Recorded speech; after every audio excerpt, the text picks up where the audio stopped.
Hi guys, it's Paula and I hope you are doing well. This is going to be an update for Pan in Every Palette. This is a group collab that I'm doing with a bunch of ladies, and it was created by Lady Pansalot. She's over on Instagram. You can find her account link down below along with a bunch of other ladies that are doing this project. The whole point of this project is to hit pan in as many of your palettes as you can. And I still don't have pan in any palette. Well, I have pan in a palette, just not in any of the palettes in this project. So I am tracking the usage of how many times I use each of these palettes to get a better idea of how long it actually takes me to hit pan.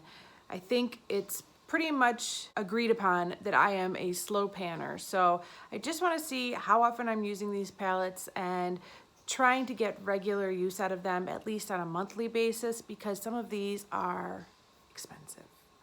So, no new pan. I am wearing all 4 palettes on my eyes today. I just piled them all on today for this update. It's the very least I could do. But I actually did get some good usage out of some of these. Let's talk about my Urban Decay Moondust palette. I am trying to hit pan on the shade Spectre, which is the light pink shade right here. I managed to use this 9 times over the past month, which is the best month I've had using that shadow out of this project. This shadow had never been used even once prior to the start of this project at the beginning of December, and now I have used it a total of 28 times. So it is getting used because of this project. There's still that weird like bump, right? Okay, come on now. Right in the center of the pan. I don't know what it is. It might be hard pan. I'm starting to come around to the idea that it's hard pan, which is just weird because it seems to be under the top layer. I don't know what's going on. I'm just using it. But yes, that's where it is. I used it 9 times over the past month. I'm really happy with that. It is the pink glittery stuff on my eyelid. My next most used palette over the month was my Morphe 350M palette, and I am focusing specifically on this shadow right here. It's a beautiful transition shade. I really like it. I managed to use it 4 times over the past month, which isn't great.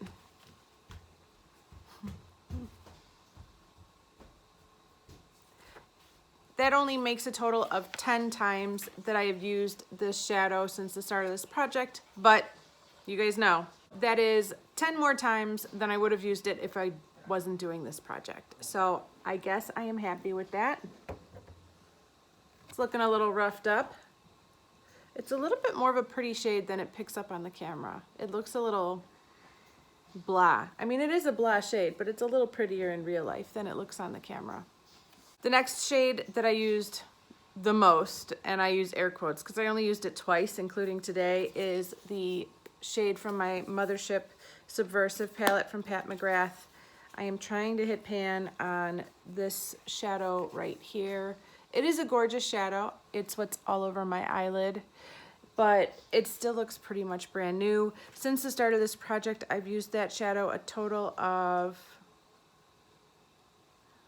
5 times. I think the more expensive the palette, the less I use it. But it's beautiful. I don't know if it's like magical. I wish it was magical. It's not magical, but it is beautiful. And finally, the palette that I used the least over the month, the only time I used it was today, is my Natasha De Nonna palette. I am trying to hit pan on the shade Moonstone, which is this shadow right there. Yes, the second one. Second one, second row, second column, right there. And I only used it once, which is today. I've used it a total of 5 times, no, 6. 1, 2, 3, 4, 5, 6. Yeah. I've used it a total of 6 times since the start of this project. So, not great. I am wearing it as my brow bone highlight. It actually, I thought it would possibly be too dark for a brow bone highlight on me, but I think it looks beautiful. And it is also my inner corner highlight today. So yes, beautiful shadow. I should be using it every day. Don't know why I'm not. All right, so that's where I'm at with this project. I'm going to keep working on these shadows. My main focus is always on the Urban Decay Moondust palette. That is the one that I realistically think I can hit pan on the soonest, along with the Morphe one. The problem with the Morphe one is that I just have too many shadows like that in my Pan That palette, so I choose those over the Morphe one. But this one I can use as a topper over any look, so that's what I try to do. I try to figure out a way to fit it in as many looks as possible. All right, that is it for this update. Thank you so much for watching, and I will see you in the next one. Bye.